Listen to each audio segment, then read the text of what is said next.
Hey guys, welcome to my YouTube channel. आज एक बहुत ही इम्पॉर्टेंट अवेयरनेस डे है which is world haemophilia day.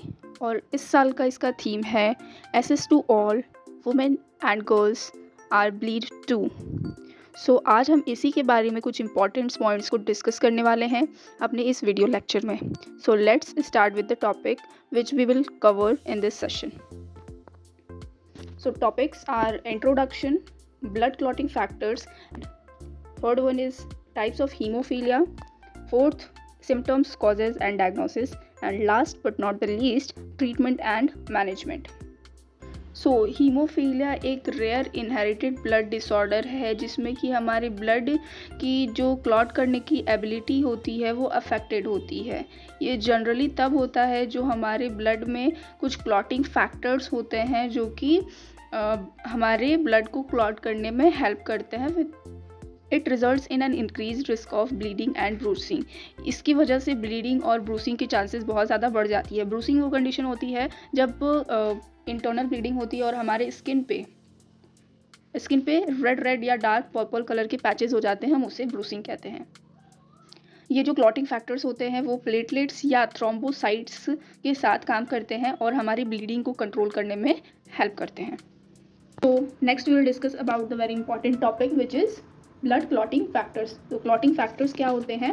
Clotting factors वो फैक्टर्स होते हैं या प्लाज्मा प्रोटीन्स होते हैं जो कि हमारे ब्लड को क्लॉट करने में बहुत ही ज़्यादा हेल्पफुल होते हैं और हमारे ब्लीडिंग को कंट्रोल करते हैं। जैसे हमारे बॉडी में 3 types of blood vessels present होते हैं, लाइक आर्टरीज, वेन्स और कैपिलरीज। ये जो ब्लड वेसल्स हैं, किसी भी वजह से अगर इसमें इंजरी होती है, कट होता है और ब्लीडिंग कॉज होता है, तो उसको कंट्रोल करने के लिए कुछ हमारे ब्लड में प्लाज्मा प्रोटीन्स पाए जाते हैं जो कि इसेंशियल होते हैं for the clotting of blood. There are 12 known clotting factors which are given below. First factor is fibrinogen, which is inactivated form of fibrin protein जो कि क्लॉट का फॉर्मेशन करता है। सेकेंड वन इज़ प्रोथ्रोम्बिन जो convert होता है thrombin protein में और एक्टिवेट करता है बाकी अदर क्लॉटिंग फैक्टर्स को।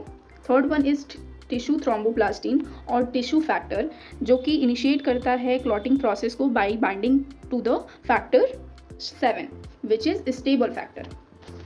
Fourth one is the calcium ion which is very essential for the binding of clotting factor to the phospholipid surface of the cell membrane. Fifth factor is the labile factor which activates the thrombin, which in turn helps to activate 2 other clotting factors. Next one is stable factor. Stable factor activates the factor 9 which is Christmas factor and 10 which is Stewart-Prower factor. Another one is factor 8 which is also called as anti-hemophilic factor and it is essential for the activation of factor 10 which is same as Stewart-Prower factor and helps in the formation of blood clot. Another one is Christmas factor which is also called plasma thromboplastin component which activates factor Stewart-Prower factor and helps to form the blood clot. Next factor is the Stewart-Prower factor which is also called factor 10 which activates the prothrombin to form thrombin. Next, factor 11 is also called plasma thromboplastin antecedent or PTA which activates the factor 9 which is Christmas factor or plasma thromboplastin component. Next one is factor 12 which is Hagman factor which is mainly responsible for the initiating clotting process by activating factor 11 plasma thromboplastin antecedent. Last one is fibrin stabilising factor. जैसे नाम से ही clear हो रहा है, जो भी हमारी fibrin threads बन रही है उसको स्टेबलाइज करने के लिए और हमारे जो क्लॉट है उसको स्टेबल करने के लिए हेल्पफुल होता है। ठीक है, तो these are the blood clotting factors which work interconnectively to perform the clotting of blood. तो यही सारे जो फैक्टर्स हैं वो इंटरकनेक्टिवली काम करते हैं एक साथ मिल के with the platelets to form the blood clot. अगर इन सारे फैक्टर्स में से कोई एक भी फैक्टर अगर मिसिंग होता है या कम अमाउंट में होता है तो ये हमारे ब्लीडिंग को कंट्रोल नहीं कर पाता और कंटिन्यूस ब्लीडिंग होती है और एक कंडीशन कॉज होती है जिसे हम कहते हैं haemophilia. 3 types of hemophilia which is hemophilia A, hemophilia B and hemophilia C. तो अभी मैंने बताया कि जो हमारे फैक्टर्स होते हैं वो बहुत ज़्यादा इसेंशियल होते हैं for the clotting of blood.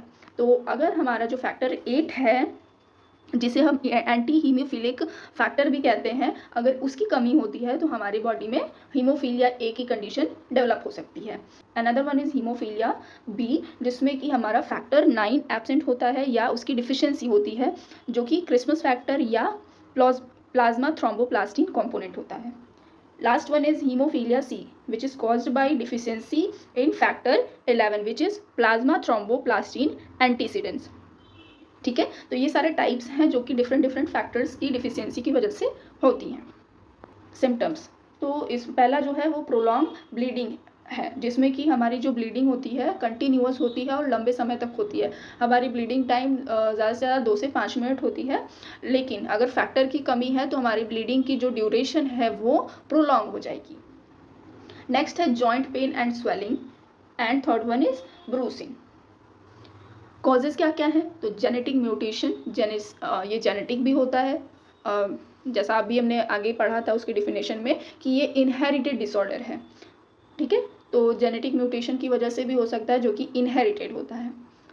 Diagnosis हम कैसे इसको पता करेंगे कि हमें हीमोफीलिया है, तो सबसे पहले तो घरेलू नुस्खा है कि अगर कहीं कट जाता है, तो अगर हमारा जो ब्लीडिंग है वो कंटिन्यूअस हो रहा है और नॉर्मल जो ब्लीडिंग टाइम है उसके अंदर वो क्लॉट नहीं होता है, तो पॉसिबल है कि आप हीमोफिलिक कंडीशन फेस कर रहे हैं। तो अब देख लेते हैं डायग्नोसिस। पहला है हमारा ब्लड टेस्ट, जिसमें कि हम क्लॉटिंग टाइम या प्रोथ्रोम्बिन टाइम को मेजर करते हैं। दूसरा है जेनेटिक टेस्टिंग, कि अगर ये जेनेटिक होगा तो हमें जीन्स के थ्रू एग्जामिन हो जाएगा। नेक्स्ट, ट्रीटमेंट एंड मैनेजमेंट, तो क्या क्या ट्रीटमेंट्स एंड हम मैनेजमेंट कर सकते हैं टू कंट्रोल द हीमोफीलिया। तो पहला है रिप्लेसमेंट थेरेपी। इसमें क्या करेंगे, जो हमारे फैक्टर्स लैकिंग है, डिफिशियंसी जिस फैक्टर की है, हम उसको रिप्लेस करेंगे with the deficient proteins. Next है प्रोफाइलेक्टिक ट्रीटमेंट। इसमें क्या है कि हमें रेगुलर इन्फ्यूजन देना होता है फैक्टर 8 और फैक्टर 9 को, to prevent bleeding episodes. On demand treatment का मतलब कि जब हमें ज़रूरत हो तब हम इस फैक्टर को इन्फ्यूज़ करा सकते हैं। So this is all about the hemophilia condition, which is a bleeding disorder. Hope you like this video lecture, and if you have any doubt you can ask me in the comment section, and keep share, keep like, and stay tuned with my channel for such informative videos. Thank you so much.